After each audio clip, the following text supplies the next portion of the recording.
Chapter 3. A Caucus Race and a Long Tail. They were indeed a queer-looking party that assembled on the bank. The birds with draggled feathers, the animals with their fur clinging close to them, and all dripping wet, cross, and uncomfortable. The first question, of course, was how to get dry again. They had a consultation about this, and after a few minutes it seemed quite natural to Alice to find herself talking familiarly with them, as if she had known them all her life. Indeed, she had quite a long argument with the Lory, who at last turned sulky and would only say, "I am older than you and must know better." And this Alice would not allow without knowing how old it was, and, as the Lory positively refused to tell its age, there was no more to be said. At last the mouse, who seemed to be a person of authority among them, called out, "Sit down, all of you, and listen to me. I'll soon make you dry enough." They all sat down at once, in a large ring, with the mouse in the middle. Alice kept her eyes anxiously fixed on it, for she felt sure she would catch a bad cold if she did not get dry very soon. Said the mouse with an important air. "Are you all ready? This is the driest thing I know. Silence all round, if you please. William the Conqueror, whose cause was favoured by the Pope, was soon submitted to by the English, who wanted leaders, and had been of late much accustomed to usurpation and conquest. Edwin and Morcar, the Earls of Mercia and Northumbria." "Look," said the Lory, with a shiver. "I beg your pardon," said the mouse, frowning, but very politely. "Did you speak?" "Not I," said the Lory hastily. "I thought you did," said the mouse. "I proceed. Edwin and Morcar, the Earls of Mercia and Northumbria, declared for him, and even Stigand, the patriotic Archbishop of Canterbury, found it advisable." "Found what?" said the duck. "Found it." The mouse replied rather crossly. "Of course you know what it means." "I know what it means well enough when I find a thing," said the duck. "It's generally a frog or a worm. The question is, what did the Archbishop find?" The mouse did not notice this question, but hurriedly went on. "Found it advisable to go with Edgar Atheling to meet William and offer him the crown.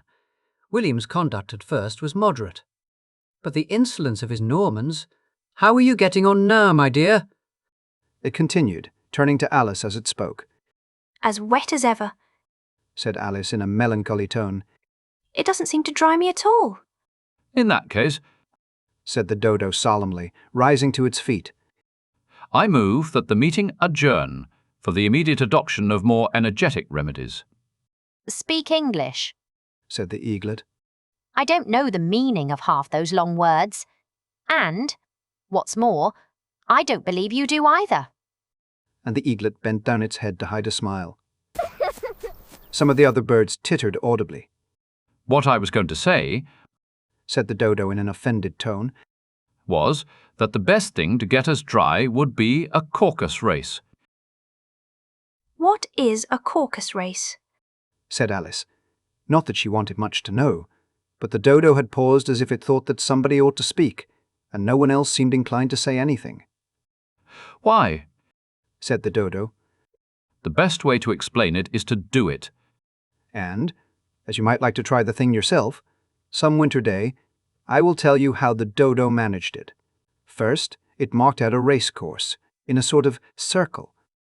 "The exact shape doesn't matter," it said, and then all the party were placed along the course, here and there. There was no 1, 2, 3, and away, but they began running when they liked, and left off when they liked, so that it was not easy to know when the race was over.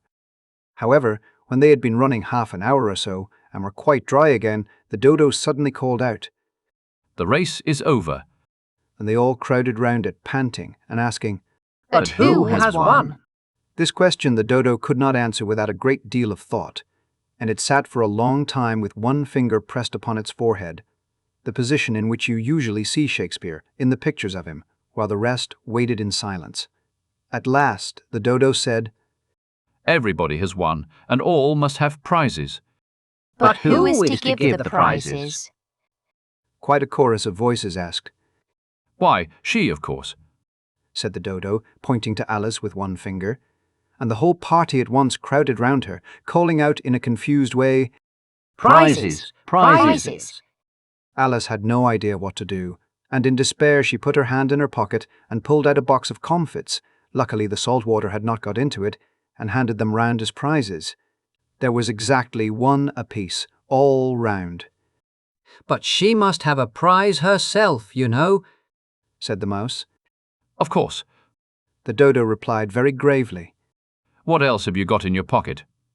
He went on, turning to Alice. Only a thimble, Said Alice sadly. Hand it over here. Said the dodo. Then they all crowded round her once more, while the dodo solemnly presented the thimble, saying, We beg your acceptance of this elegant thimble. and, when it had finished this short speech, they all cheered. Alice thought the whole thing very absurd, but they all looked so grave that she did not dare to laugh, and, as she could not think of anything to say, she simply bowed and took the thimble, looking as solemn as she could. The next thing was to eat the comfits. This caused some noise and confusion, as the large birds complained that they could not taste theirs, and the small ones choked and had to be patted on the back. However, it was over at last, and they sat down again in a ring and begged the mouse to tell them something more. You promised to tell me your history, you know, Said Alice. and why it is you hate C and D. She added in a whisper, half afraid that it would be offended again. Mine is a long and a sad tale, Said the mouse, turning to Alice and sighing. It is a long tale, certainly, Said Alice, looking down with wonder at the mouse's tail, but why do you call it sad? and she kept on puzzling about it while the mouse was speaking, so that her idea of the tale was something like this. Fury said to a mouse, that he met in the house. Let us both go to law. I will prosecute you. Come, I'll take no denial. We must have a trial, for really this morning I've nothing to do, said the mouse to the cur. Such a trial, dear sir, with no jury or judge, would be wasting our breath. I'll be judge, I'll be jury, said cunning old Fury. I'll try the whole cause and condemn you to death. You are not attending, Said the mouse to Alice severely. What are you thinking of? I beg your pardon. Said Alice very humbly. You had got to the fifth bend, I think. I had not. Cried the mouse sharply and very angrily. A knot. Said Alice, always ready to make herself useful and looking anxiously about her. Oh, do let me help to undo it. I shall do nothing of the sort.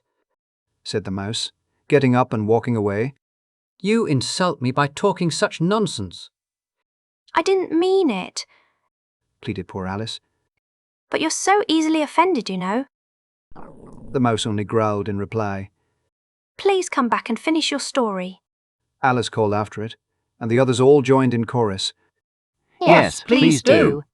but the mouse only shook its head impatiently and walked a little quicker. What a pity it wouldn't stay. Sighed the Lory, as soon as it was quite out of sight, and an old crab took the opportunity of saying to her daughter, Ah, my dear, let this be a lesson to you, never to lose your temper. Hold your tongue, Ma. said the young crab, a little snappishly. You're enough to try the patience of an oyster. I wish I had our Dinah here. I know I do. Said Alice aloud, addressing nobody in particular. She'd soon fetch it back. And who is Dinah, if I might venture to ask the question? Said the Lory. Alice replied eagerly, for she was always ready to talk about her pet. Dinah's our cat, and she's such a capital one for catching mice you can't think. And oh, I wish you could see her after the birds. Why, she'll eat a little bird as soon as look at it.